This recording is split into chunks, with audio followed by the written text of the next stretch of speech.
आज आपण कृष्णा ज्युनियर कॉलेजचा प्रॉब्लेम पाहणार आहोत। या ठिकाणी रिसिप्ट पेमेंट तुम्हाला दिलेला आहे। तर पहा, सुरुवातीला बाय बॅलन्स ब्रॉट डाऊन दिले, हे आपण घेणार नाही। त्यानंतर आहे टू ट्युशन फी। आता ट्युशन फी 2 वर्षाची दिली आहे, तर यातलं करंट इयर कुठलं आहे 19-20। तर 19-20 ची ट्युशन फी आपण कुठे घेणार आहोत, इन्कम साइडला घेणार आहोत। ऍडजस्टमेंट आहे अमाउंट इनर कॉलमला 70,000।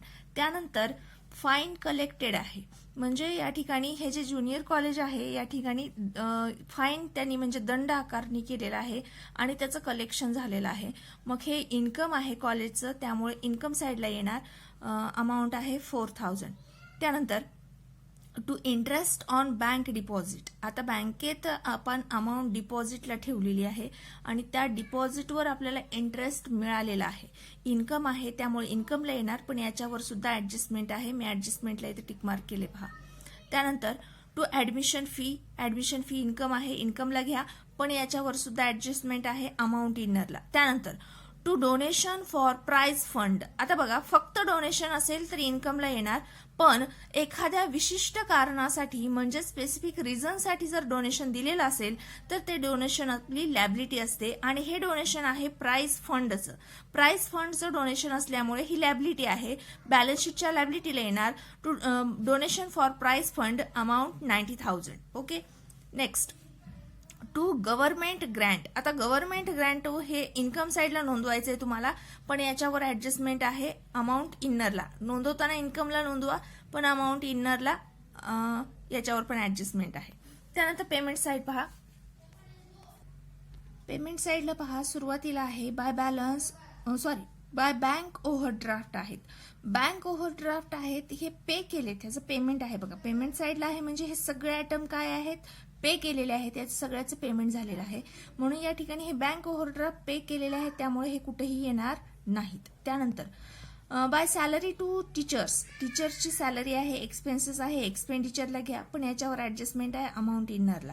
त्यानंतर by salary to office staff. Expenses आहे, एक्सपेंडिचरला येणार। Books purchased. पुस्तकं खरेदी केलेली आहेत, ऍसेट आहे, ऍसेटला घ्या। आता इथं तारीख दिलेली आहे, डेट दिलेली आहे आपल्याला। डेट कशासाठी दिली जाते, तर डिप्रिसिएशन चार्ज करताना याचा यूज होतो, आपल्याला याचा उपयोग होतो, म्हणून ही डेट दिली जाते। त्यामुळं डेट काळजीपूर्वक पाहायची डिप्रिसिएशन चार्ज करताना। तोपर्यंत हा आयटम ऍसेटला येणार इनरला। त्यानंतर प्रिंटिंग अँड स्टेशनरी एक्सपेंडिचर आहे, ऑफिस रेंट एक्सपेंडिचर आहे, रिपेअर्स एक्सपेंडिचर आहे, स्पोर्ट्स एक्सपेन्सेस एक्सपेंडिचर आहे, अॅन्युअल गॅदरिंग एक्सपेन्सेस हा सुद्धा एक्सपेंडिचर आहे। हे सगळे काय आहेत, एक्सपेंडिचर आहेत, एक्सपेंडिचरला येणार। त्यानंतर फर्निचर। आता फर्निचर ऍसेट आहे, ऍसेटला घ्या अमाउंट इनरला। इथं सुद्धा परचेसची तारीख दिली आहे पहा। परचेसची तारीख कशासाठी दिली जाते, आपल्याला डिप्रिसिएशन चार्ज करण्यासाठी, ठीक आहे। त्यानंतर बॅलन्स कॅरेट डाऊन म्हणजे तुमचं कॅश बॅलन्स आणि बँक बॅलन्स बॅलन्स शीटच्या असेट साइडला येणार। त्यानंतर ऍडजस्टमेंट पहा। Number first for the current year. Current year तुम्हाला सांगितले कुठलं आहे, 2019-20। Tuition fee are outstanding ₹10,000। Tuition fee मधले 10,000 आउटस्टँडिंग आहेत करंट इयरचे। हे आपल्याला काय करावे लागतील, तर ट्युशन फी मध्ये ऍड आउटस्टँडिंग आणि सेकंड इफेक्ट इन्कम आउटस्टँडिंग असल्याने balance sheet asset side. Next number second 50% admission fee should be capitalized. Admission fee मधली 50% अमाऊंट काय करा, कॅपिटलाइज करा, म्हणजे कॅपिटल फंड मध्ये ऍड करा। Next outstanding salary to teachers are ₹12,000। टीचरची सॅलरी आउटस्टँडिंग आहे म्हणजे द्यायची राहिलेली आहे, म्हणजे काय होणार, सॅलरीमध्ये टोटल अमाऊंट मध्ये 12,000 ऍड करा आणि सेकंड इफेक्ट सॅलरी आउटस्टँडिंग आहे, सॅलरी एक्सपेन्सेस आहे आणि एक्सपेन्सेस आउटस्टँडिंग असतील तर बॅलन्स शीटच्या लॅबिलिटी साइडला येतात। त्यानंतर पहा नंबर 4 आहे depreciation books @ 10% per annum and furniture @ 15% per annum. म्हणजे बुक्सवर 10% आणि फर्निचरवर 15% डिप्रिसिएशन चार्ज करायचंय। आता डिप्रिसिएशन चार्ज करत असताना डेट विचारात घेणं सुद्धा गरजेचं आहे, हे आपण पुढे पाहूया। Number 5 50% government grant should be capitalized. 50% government ग्रँटची जी काही अमाऊंट आहे त्यातली 50% अमाऊंट काय करायची, कॅपिटल फंडमध्ये ऍड करायची. 50% इन्कमला राहील आणि राहिलेली 50% कॅपिटल फंडमध्ये ऍड करायची. आता नंबर 6 पहा, asset and liability on 1 April 2009. कधीची तारीख आहे ही, वर्षाच्या सुरुवातीची आहे. आणि वर्षाच्या सुरुवातीच्या ऍसेट आणि लॅबिलिटी तुम्हाला दिलेल्या आहेत त्या खालीलप्रमाणे. बिल्डिंग आहे 18 लाखाची, फर्निचर आहे 7 लाखाचं, बुक्स आहेत 5 लाखाचे आणि 90% bank deposit rupees 3 lakh. 9% bank deposit आहे, म्हणजे 9% बँक डिपॉझिट. आता मी तुम्हाला मागं पण सांगितलं बऱ्याच व्हिडिओमध्ये की एखाद्या ऍसेटच्या समोर किंवा लॅबिलिटीच्या समोर असं जर पर्सेंटेजमध्ये दिलेलं असेल याचा अर्थ याच्यावर तुम्हाला इंटरेस्ट चार्ज करायचा आहे. आता हे बँक डिपॉझिट आहेत 3 लाखाचे. 3 लाखावर दरवर्षी तुम्हाला 9% इंटरेस्ट मिळतो. 3 लाखावर 9% इंटरेस्ट मिळतो. हे पर्सेंटेजचं जेव्हा इथं दिलेलं असतं याचा अर्थ याच्यावर इंटरेस्ट तुम्हाला कॅल्क्युलेट करायचं आहे. ठीक आहे. त्यानंतर बघा, ट्युशन फी रिसिवेबल म्हणजे 1 तारखेला ही ट्युशन फी रिसिवेबल होती 7,000 आणि बँक ओव्हरड्राफ्ट 28,500चे. आता हे बँक ओव्हरड्राफ्ट ही ट्युशन फी कशासाठी दिलेलं आहे, तर हे ऍसेट आणि लॅबिलिटी तुम्हाला कॅपिटल कॅल्क्युलेट करण्यासाठी हे दिलेलं आहे. म्हणजे तुम्हाला या ठिकाणी कॅपिटल कॅल्क्युलेशन करायचंय. कॅपिटल फंड बघा, प्रॉब्लेममध्ये कुठेही कॅपिटल फंड दिलेला नाही, तो तुम्हाला कॅल्क्युलेट करायचा आहे. त्यासाठी ऍसेट दिले, बिल्डिंग दिले, फर्निचर दिले, बुक्स दिले, बँक डिपॉझिट हे सुद्धा ऍसेटच आहे, त्यामुळे ह्या सगळ्या ऍसेट दिल्यात. आणि त्याचबरोबर बँक ओव्हरड्राफ्ट लॅबिलिटी आहे. त्यानंतर ट्युशन फी रिसिवेबल आहे, म्हणजे आउटस्टँडिंग ट्युशन फी आहे, मिळायची राहिलेली ट्युशन फी आहे, ही ऍसेटच आहे. ठीक आहे. मग आता लॅबिलिटीमध्ये आणखीन काय येईल, तर लॅबिलिटीमध्ये बँक ओव्हरड्राफ्ट एक येतात आणि दुसरं म्हणजे आपल्याला या ठिकाणी कॅश बॅलन्स सुद्धा या ठिकाणी आहे. बघा, सुरुवातीला आपल्याला दाखवलेला आहे बॅलन्स ब्रॉट डाऊन, म्हणजे हे 23,500 जे बॅलन्स आहे हे सुद्धा आपल्याला काय होणार आहे, कॅपिटल फंड कॅल्क्युलेशनसाठी उपयुक्त होणार आहे. मग आता पहिल्यांदा आपण कॅपिटल फंड कसं कॅल्क्युलेट करायचा ते पाहूया. प्रॉब्लेमच्या सुरुवातीला आपण पाहणार आहोत calculation of capital fund. Capital fund कसा कॅल्क्युलेट करायचा, तर ऍसेटच्या टोटलमधनं लॅबिलिटी लेस करायची, तुम्हाला कॅपिटल फंड मिळेल. तर पहा, हे आपल्याला बॅलन्स ऍडजस्टमेंटमध्ये सांगितले. बिल्डिंग कितीची आहे, 18 लाखाची, फर्निचर कितीचं आहे, 7 लाखाचं आणि बुक्स कितीचे आहेत, 5 लाखाचं. आता ही कुठल्या अमाऊंट घेतल्यात मी, तर तुमच्या ऍडजस्टमेंटमध्ये नंबर 6 ची जी ऍडजस्टमेंट आहे त्यामध्ये तुम्हाला ऍसेट आणि लॅबिलिटी सांगितलेले आहेत, बरोबर आहे. तर त्यातल्या ह्या ऍसेट मी घेतलेल्या आहेत. पहा, बिल्डिंग आहे, फर्निचर आहे, बुक्स आहे, बँक डिपॉझिट आहे आणि ट्युशन फी रिसिवेबल. कारण आउटस्टँडिंग, रिसिवेबल म्हणजे काय, मिळायची राहिलेली आहे, आउटस्टँडिंग आहे आणि इन्कम आहे. ट्युशन फी म्हणजे काय, इन्कम आहे आणि इन्कम आउटस्टँडिंग असेल तर ऍसेटलाच येतं. त्यामुळे हे सगळं मी कुठलं घेतलेलं आहे, ऍडजस्टमेंट नंबर 6 मध्ये हे तुम्हाला सगळे ऍसेट दिलेले आहेत. काळजीपूर्वक पहा. परत तुम्ही म्हणसाल हे ऍसेट कुठून घेतलं तुम्ही, तर हे ऍसेट आपल्याला काय सांगितलंय, 1 तारखेच्या ऍसेट आणि लॅबिलिटी आपल्याला दिलेल्या आहेत 6 नंबरच्या ऍडजस्टमेंटमध्ये आणि त्यातल्या ह्या सगळ्या ऍसेट आहेत. आणि हे कॅश बॅलन्स कुठलं घेतलंय मी, तर हे कॅश बॅलन्स जे आहे किंवा कॅश ॲट बँक जे आपण घेतलेलं आहे हे कॅश ॲट बँक आहे. रिसिप्ट साईडच्या सुरुवातीला तुम्हाला दिलेलं आहे. पहा, रिसिप्ट साईडच्या सुरुवातीला काय आहे, टू बॅलन्स ब्रॉट डाऊन. ते बॅलन्स म्हणजे वर्षाच्या सुरुवातीचं हे कॅश बॅलन्स आहे ते इथं घेतले 23,500. ठीक आहे, हे लक्षात आलं. आणि लॅबिलिटीला काय घेतलंय, तर लॅबिलिटीला बँक ओव्हरड्राफ्ट घेतलेले आहेत. हे सुद्धा तुम्हाला त्याच ऍडजस्टमेंटमध्ये नंबर 6च्याच ऍडजस्टमेंटमध्ये बँक ओव्हरड्राफ्ट ही लॅबिलिटी दिलेली आहे, त्यामुळे ही आपण इथं घेतलेली आहे. ठीक आहे. तर ऍसेटची टोटल येते तुमची 33,30,500. ह्या सगळ्या ऍसेटची टोटल किती येते, 33,30,500. आणि या ऍसेट मधनं ही लॅबिलिटी लेस केली 28,500. लॅबिलिटी एवढीच आहे, 28,500च आहे. मग ही लॅबिलिटी लेस केली तर दोन्ही मधला फरक किती आला, तर दोन्ही मधला फरक आला 33,02,000. 33,02,000 हा दोन्ही मधला फरक आला. म्हणजे ऍसेटच्या टोटल मधनं मी लॅबिलिटी वजा केली, आलेला फरक म्हणजे तुमचा कॅपिटल फंड आहे. परत सांगते, ऍसेटच्या टोटलमधनं मी लॅबिलिटी वजा केली, आलेला फरक म्हणजे तुमचा कॅपिटल फंड आहे आणि तो आलाय 33,02,000. ठीक आहे. आणि हा कॅपिटल फंड आहे असा बॅलन्स शीटच्या लॅबिलिटीला इनरला नोंदवायचा आहे 33,02,000. ठीक आहे. आलं लक्षात कॅपिटल फंड कसं कॅल्क्युलेट केला. आता प्रत्यक्ष प्रॉब्लेमचं सोल्युशन पाहूया. आता रिसिप्ट साइड सुरुवातीला ट्रान्सफर करूया. बघा हे काय आहे, ट्युशन फी. गेल्या वर्षीची ट्युशन फी आहे 7,000. ठीक आहे. आणि आता ही ट्युशन फी आपल्याला रिसीव्ह झालेली आहे, मिळालेली आहे. बघा आता तुम्हाला 6 नंबरच्या ऍडजस्टमेंटमध्ये काय सांगितलं होतं, ट्युशन फी रिसिवेबल. गेल्या वर्षीची ट्युशन फी रिसिवेबल होती 7,000. बरं, ही 7,000 मिळायची राहिली होती. 1 तारीख बघा लक्षात घ्या. किती तारीख आहे, वर्षाच्या सुरुवातीची तारीख. वर्षाच्या सुरुवातीला तुम्हाला ट्युशन फी 7,000 मिळायची राहिली होती. ती इथं तारीख बघा किती आहे, 31 मार्च 2020. म्हणजे कधीची तारीख आहे, इयर एंडिंगची तारीख आहे. वर्ष संपलंय या ठिकाणी. ठीक आहे. वर्ष संपल्यानंतर ही ट्युशन फी तुम्हाला मिळालेली आहे 7,000. त्यामुळे ही ट्युशन फी कुठंच घ्यायची नाही. इन्कम एक्सपेंडिचरला येणार नाही किंवा तुमच्या बॅलन्स शीटला येणार नाही. कुठल्याही अकाउंटला ही 7,000 ट्युशन फी येणार नाही. का तर आपल्याला रिसिवेबल म्हणून सांगितली होती, त्या ह्या ठिकाणी आपल्याला ती रिसीव्ह झाली आहे. त्यामुळे ती आता क्लोज झालंय, ते कुठेही येणार नाही. याचा यूज आपण काय केला ऍडजस्टमेंट मधल्या ट्युशन फीचा, फक्त की आपल्याला कॅपिटल फंड काढण्यासाठी त्याचा आपल्याला यूज झाला.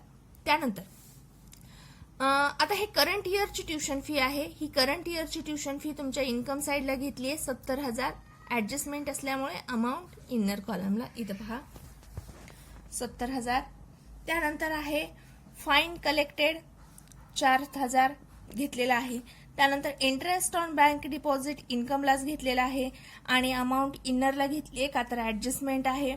त्याच्यानंतर ऍडमिशन फी इनरला घेतली आहे, याच्यावर पण ऍडजस्टमेंट आहे.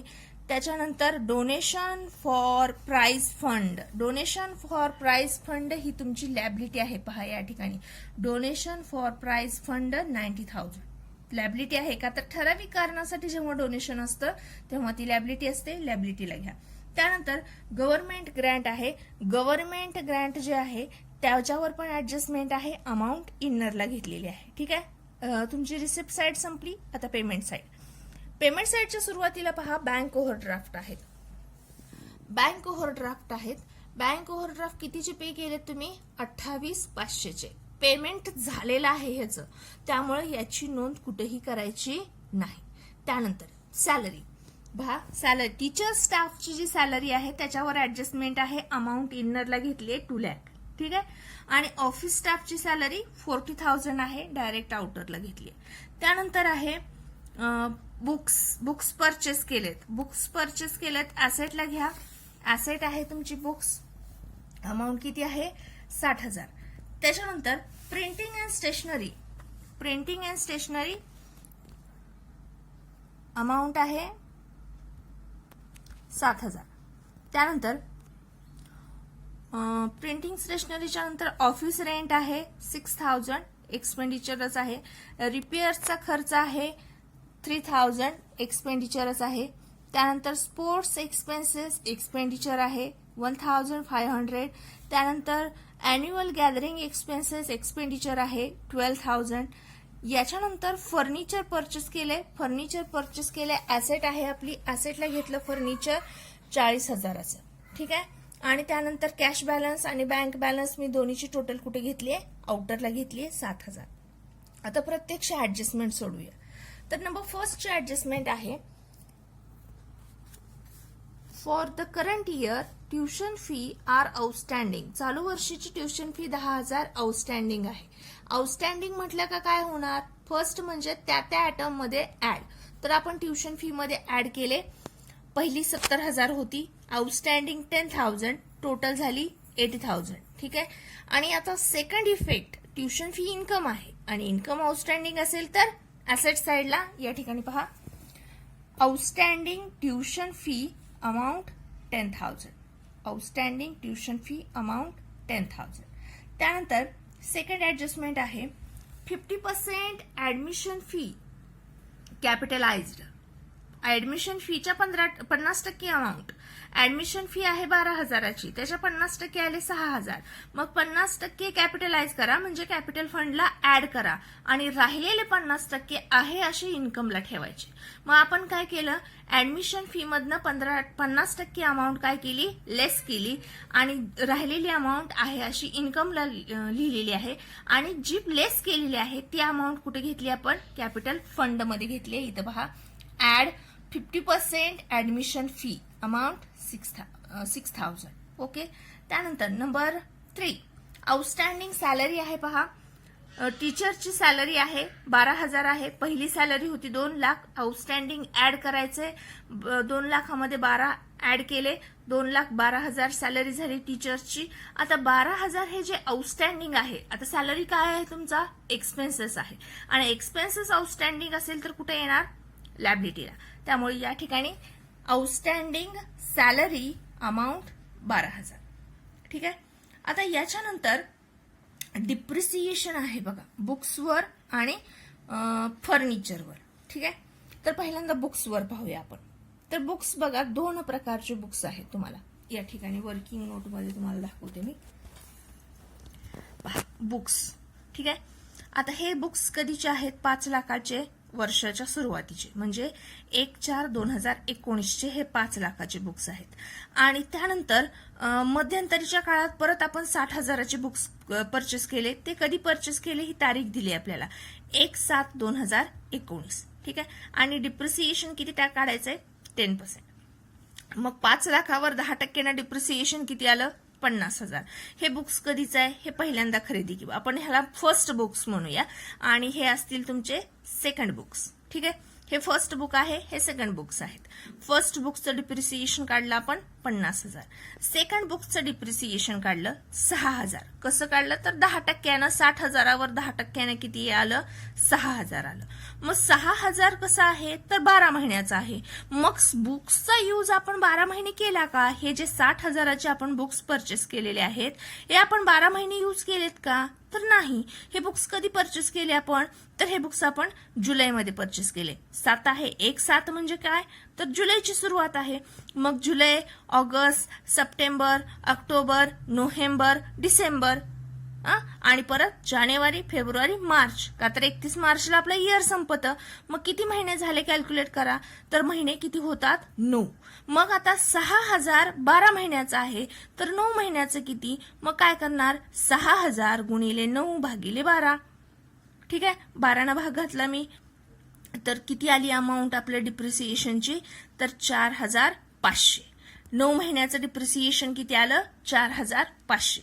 आता पहा, पहिल्या बुक्सवर डिप्रिसिएशन किती आलं तर 50,000 आणि दुसऱ्या बुक्सवर किती डिप्रिसिएशन आलं, 4,500. असं टोटल डिप्रिसिएशन किती झालं आपलं, टोटल डिप्रिसिएशन झालं फर्स्ट वरचं 50,000 आणि सेकंड वरचं 4,500. टोटल झालं 54,500. आता बुक्सचं डिप्रिसिएशन काय होणार, बुक्स मधनं लेस आणि सेकंड इफेक्ट एक्सपेंडिचरला. या ठिकाणी पहा, टू डिप्रिसिएशन ऑन बुक्स 54,500 आणि बुक्स मधनं तेवढीच अमाऊंट लेस केली. आता बुक्स मध्ये सुद्धा तुम्हाला दाखवते. आता हे बुक्स तुम्हाला पेमेंट साईडला दिलते, बरोबर आहे, 60,000चे. त्यानंतर ऍडजस्टमेंट मध्ये बुक्स दिलेत. हे ऍडजस्टमेंटची तारीख सुद्धा आपण लिहूया, 1/4/2019. म्हणून मी याला म्हटलंय ओपनिंग बुक्स. हे अमाऊंट कसली आहे, बुक्सची ओपनिंग आहे म्हणून याला ओपनिंग बुक्स म्हणले. आता दोन्ही बुक्सची मिळून टोटल किती झाली तुमची, तर 5 लाखाचे पहिले ओपनिंग बुक्स आणि नंतर तुम्ही पेमेंटमध्ये तुम्हाला सांगितले बुक्स परचेस केलेले आहेत ते कितीचे आहेत, तर ते बुक्स आहेत 60,000चे. ठीक आहे. तर टोटल बुक्स किती झाले, 5,60,000चे टोटल बुक्स झाले आणि आपण या दोन्ही बुक्सवर वेगवेगळं डिप्रिसिएशन चार्ज केले. का वेगवेगळं केले, का तर दोन्ही बुक्सची परचेसची जी तारीख आहे ती वेगवेगळी आहे. त्यामुळं आपण डिप्रिसिएशन चार्ज करताना ती ऍसेट किती काळ आपण यूज केली त्यानुसार डिप्रिसिएशन चार्ज करतो आणि त्यानुसार डिप्रिसिएशन आपलं आलं 54,500. टोटल अमाऊंट मधनं डिप्रिसिएशनची अमाऊंट लेस केली, आउटरला आले 5,05,500. ठीक आहे. याच पद्धतीनं फर्निचरचं डिप्रिसिएशन काढायचं आपल्याला. तर फर्निचरची अमाऊंट बघा, फर्निचर पहिली ओपनिंग अमाऊंट 7 लाखाची आहे, म्हणजेच वर्षाच्या सुरुवातीची अमाऊंट 7 लाखाची आहे. आणि त्यानंतर परत आपण नवीन फर्निचर परचेस केलेलं आहे. ते कधी परचेस केले? 1/1/2020. 1/1 म्हणजे जानेवारी महिना आहे. म्हणजे किती महिने यूज केला आपण 31 मार्च पर्यंत? तर 3 महिने यूज केला. ठीक आहे. तर पहा आता 7 लाखावर 15% डिप्रिसिएशन आलं. 7 लाखावर 15% डिप्रिसिएशन येतं 1,05,000. हे तुम्ही कॅल्क्युलेशन स्वतः करून पहा. 7 लाखावर 15% डिप्रिसिएशन आलं 1,05,000. ठीक आहे. म्हणजे आता हे पहिल्या फर्निचरची अमाऊंट, तर आपल्याला हे फर्स्ट फर्निचर आहे तुमचं. ठीक आहे. तर हे फर्स्ट फर्निचरचं डिप्रिसिएशन मिळालं. आता हे फर्निचर कुठलं आहे? तर हे तुमचं सेकंड फर्निचर आहे. ठीक आहे. आता सेकंड फर्निचरचं डिप्रिसिएशन काढायचं तुम्हाला. तर सेकंड फर्निचरचं डिप्रिसिएशन काढताना 40,000च्या 15% डिप्रिसिएशन किती आलं? तर 40,000च्या 15% डिप्रिसिएशन येतं 6,000. बरोबर आहे. पण 6,000 12 महिन्याचं आहे. मग सेकंड फर्निचर आपण 12 महिने यूज केलं का? नाही. सेकंड फर्निचर आपण किती महिने यूज केलं? तर सेकंड फर्निचर आपण फक्त 3 महिने यूज केलं. करंट इयरमध्ये सेकंड फर्निचर आपण फक्त 3 महिने यूज केलं. मग सेकंड फर्निचरवर डिप्रिसिएशन काढत असताना फक्त 3 महिन्याचं काढायचं. कारण डिप्रिसिएशन काढत असताना नेहमी लक्षात ठेवा, ती ऍसेट आपण किती काळ यूज केली त्यानुसार डिप्रिसिएशन कॅल्क्युलेट करायचे. तर ह्या 3 महिने यूज केले. मग 6,000 12 महिन्याचं आहे. तर 3 महिन्याचं किती आलं? तर 3 महिन्याचं येतं 1,500. ठीक आहे. 3 महिन्याचं किती येतं? 1,500. मग पहा, फर्स्ट फर्निचरवरचं 1,05,000 आणि सेकंड फर्निचरवरचं सेकंड फर्निचरवरचं 1,500. असं टोटल डिप्रिसिएशन झालं फर्निचरवरचं 1,06,500. आता ही अमाऊंट डिप्रिसिएशनची लेस करा फर्निचरमधनं. या ठिकाणी पहा फर्निचर. आता हे ओपनिंग फर्निचर आहे 7 लाखाचं, जे आपल्याला ऍडजस्टमेंटमध्ये दिलेलं आहे. आणि हे 40,000चं फर्निचर आपल्याला पेमेंट साईडला दिलेलं आहे. ठीक आहे. तर दोन्हीची टोटल केली 7,40,000 झाली. या 7,40,000मधनं डिप्रिसिएशन 1,06,500 लेस केलं. आउटरला अमाऊंट राहिली 6,33,500. ठीक आहे. डिप्रिसिएशनची अमाऊंट एक्सपेन्सेस असतो आपला, लॉस असतो, त्यामुळे लॉस एक्सपेंडिचरला घ्या. To depreciation on furniture 1,06,500. असं दोन्ही ऍसेटचं डिप्रिसिएशन एकत्र केलं तर टोटल अमाऊंट झाली 1,61,000. ठीक आहे. आता त्यानंतर नंबर 5 ची ऍडजस्टमेंट पहा. 50% government grants should be capitalized. Government ग्रँटची 50% अमाऊंट काय करा? कॅपिटलाइज करा. तर या ठिकाणी पहा, गव्हर्नमेंट ग्रँटची अमाऊंट आहे 1,73,000. त्याच्या 50% अमाऊंट येते 86,500. तेवढी लेस केली आणि राहिलेली अमाऊंट 86,500 आउटरला घेतली इन्कमच्या. आणि जी लेस केली आहे तेवढी अमाऊंट आपण कॅपिटल फंडमध्ये ऍड केली. या ठिकाणी ऍड 50% गव्हर्नमेंट ग्रँट 86,500. ठीक आहे. आता तुम्हाला प्रॉब्लेम मध्ये दिलेल्या तर सगळ्या ऍडजस्टमेंट झाल्या, बरोबर आहे. पण ही राहिले, काय राहिलं? तर 9% बँक डिपॉझिट. 9% bank deposit. आता या ऍडजस्टमेंटमध्ये कुठेही उल्लेख केलेला नाही की 9% बँक डिपॉझिट आहे म्हणजे बँक डिपॉझिटवर तुम्हाला इंटरेस्ट चार्ज करायचा आहे, असं कुठेही उल्लेख केलेला आहे का? अजिबात केलेला नाही. पण हे आपण लक्षात घ्यायचं, कोणतीही ऍसेट असू द्या, त्या कोणत्याही ऍसेट किंवा लॅबिलिटीच्या समोर असं जर पर्सेंटेजमध्ये दिलेलं असेल, याचा अर्थ तुम्हाला त्यावर इंटरेस्ट कॅल्क्युलेट करायचा आहे. मग हा इंटरेस्ट कॅल्क्युलेट करायचा आहे. तर इंटरेस्ट कॅल्क्युलेट करत असताना आपण 9% बँक डिपॉझिट हे पाहणार आहोत. आता बँक डिपॉझिटची अमाऊंट किती आहे?